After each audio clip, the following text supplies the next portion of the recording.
স্বাগতম জানাচ্ছি সর্বশেষ আপডেট বাংলা সংবাদে। শুরুতেই সংবাদ শিরোনাম। শুরুতেই জানিয়ে দেব, চান্দাবাজ নামে ওয়েবসাইট চালু করলেন নাসিরুদ্দিন পাটোয়ারি। বিস্তারিত থাকছে প্রতিবেদনে। এদিকে ডিজিটাল ভোটিং থেকে না ভোট, ত্রয়োদশ নির্বাচনের ১৩টি চমক। বিস্তারিত থাকছে প্রতিবেদনে। আরও জানিয়ে দেব, রেকর্ড গড়ছে ত্রয়োদশ, ইতিহাসের সর্বোচ্চ দল ও প্রতীকের লড়াই। বিস্তারিত থাকছে প্রতিবেদনে।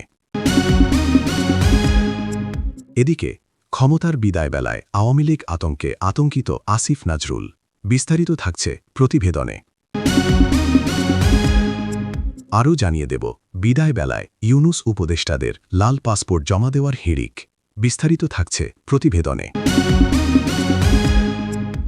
এবং সর্বশেষ জানিয়ে দেব, একগুচ্ছ ঋণের বোঝা বাড়িয়ে বাংলাদেশকে ডুবিয়ে বিদায় নিতে চায় ইউনুস। বিস্তারিত থাকছে প্রতিবেদনে। এতক্ষণ শুনছিলেন সংবাদ শিরোনাম, এবারে বিস্তারিত। তার আগে ভিডিওটি ভালো লাগলে এবং সর্বশেষ আপডেট পেতে চ্যানেলটি সাবস্ক্রাইব করুন। ধন্যবাদ। দেশজুড়ে চাঁদাবাজি ঠেকাতে চান্দাবাজ নামে ওয়েবসাইট চালু করেছেন ঢাকা ৮ আসনের ১১ দলীয় ঐক্যজোট মনোনীত প্রার্থী ও জাতীয় নাগরিক পার্টির এনসিপির মুখ্য সমন্বয়ক নাসিরুদ্দিন পাটোয়ারি। বুধবার ১১ ফেব্রুয়ারি বিকেলে ওয়েবসাইটটি লাইভ হয়েছে। ব্যবহারকারীরা চান্দাবাজ.com ইউআরএল দিয়ে সরাসরি ওয়েবসাইটটি ব্যবহার করতে পারবেন। ওয়েবসাইটটিতে সারা দেশ থেকে ইতোমধ্যে ৮টি রিপোর্ট জমা পড়েছে। এসব রিপোর্ট সংশ্লিষ্টরা গভীরভাবে যাচাই বাছাই করে তাদের বিরুদ্ধে কাইরি পদক্ষেপ গ্রহণের প্রয়োজনীয় ব্যবস্থা নেবেন বলে জানা গেছে। নাসিরুদ্দিন পাটোয়ারি বলেন, আপনার এলাকায় চাঁদাবাজির কোনো ঘটনা ঘটলে দেরি না করে উপযুক্ত তথ্য প্রমাণ সহ তাৎক্ষণিক রিপোর্ট করুন, যাতে অপরাধীরা চিহ্নিত হয় এবং তাদের বিরুদ্ধে আইনি ব্যবস্থা গ্রহণ করার পথ সহজ হয়।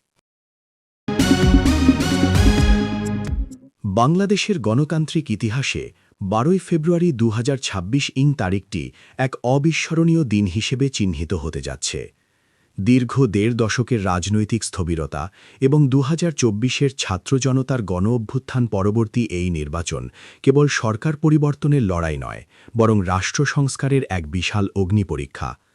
অন্তর্বর্তীকালীন সরকারের তত্ত্বাবধানে আয়োজিত এই নির্বাচনে যুক্ত হয়েছে এমন সব উদ্ভাবনী ও আধুনিক ফিচার যা দেশের ৫৪ বছরের নির্বাচনের ইতিহাসে আগে কখনো দেখা যায়নি।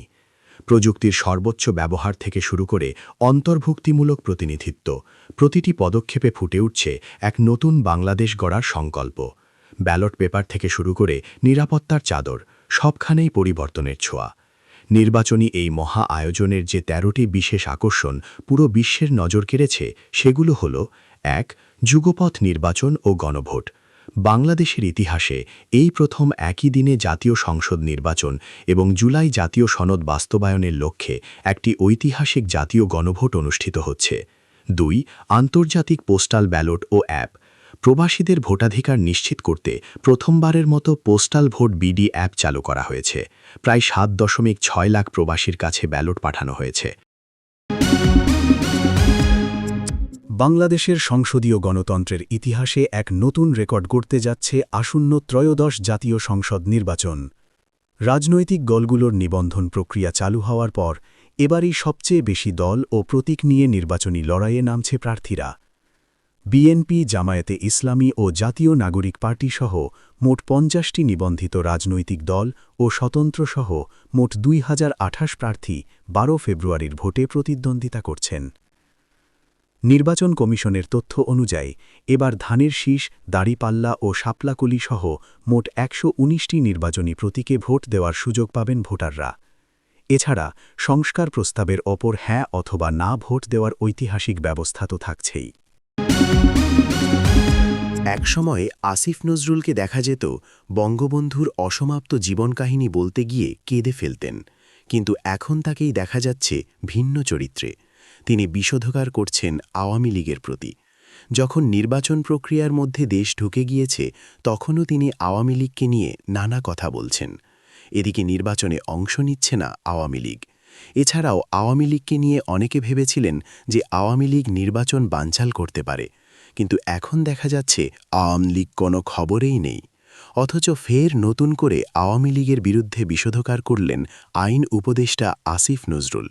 আসিফ নজরুল নিজে যে আতঙ্কে রয়েছেন ক্ষমতার বিদায় বেলায়, সেটা তার বক্তব্যে স্পষ্ট। আগামী 12 ফেব্রুয়ারি ত্রয়োদশ জাতীয় সংসদ নির্বাচন। বাজছে অন্তর্বর্তী সরকারের ভেতরে বিদায়ের সুর। এরই মধ্যে অন্তর্বর্তী সরকারের উপদেষ্টারা তাদের সরকারি বাসভবন ও কূটনৈতিক পাসপোর্ট সংশ্লিষ্ট দপ্তরে ফেরত দেওয়া শুরু করেছেন। ইতিমধ্যে 2 জন উপদেষ্টা তাদের সরকারি বাসা ছেড়ে দিয়েছেন। বাসাটি বুঝে নেওয়ার জন্য তারা গৃহায়ন ও গণপূর্ত মন্ত্রণালয়ে চিঠি দিয়েছেন। অন্যদিকে অন্তত 13 জন উপদেষ্টা ও চুক্তিতে নিয়োগ পাওয়া একজন ঊর্ধ্বতন কর্মকর্তা তাদের কূটনৈতিক পাসপোর্ট জমা দিয়েছেন। উপদেষ্টাদের কেউ কেউ বলছেন, যতদিন সরকারের দায়িত্বে থাকব ততদিন লাল পাসপোর্ট কাছেই রাখব, বিদায় বেলায় সরকারি সব জিনিসপত্রের সঙ্গে লাল পাসপোর্টও জমা দেব। মোহাম্মদ ইউনুস বিদায় নেওয়ার আগে বাংলাদেশকে ডুবিয়ে রেখে যাচ্ছেন। এমনিতেই শেখ হাসিনার আমল থেকে বাংলাদেশ ঋণে জর্জরিত, তার ওপরে আবার নতুন একাধিক প্রকল্পের অনুমোদন দিয়েছেন ইউনুস। কিন্তু এই টাকা দেবে কে? ঋণের ওপর ঋণ ক্রমাগত বাড়ছে বাংলাদেশের। একের পর এক ঋণ নেওয়ার ফলে আবারও ইউনুসকে নিয়ে প্রশ্ন উঠছে, তার সরকারকে নিয়ে প্রশ্ন উঠেছে।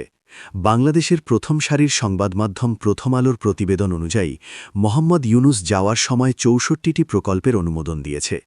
এর জন্য মোট খরচ হবে প্রায় 1,06,993 কোটি টাকা।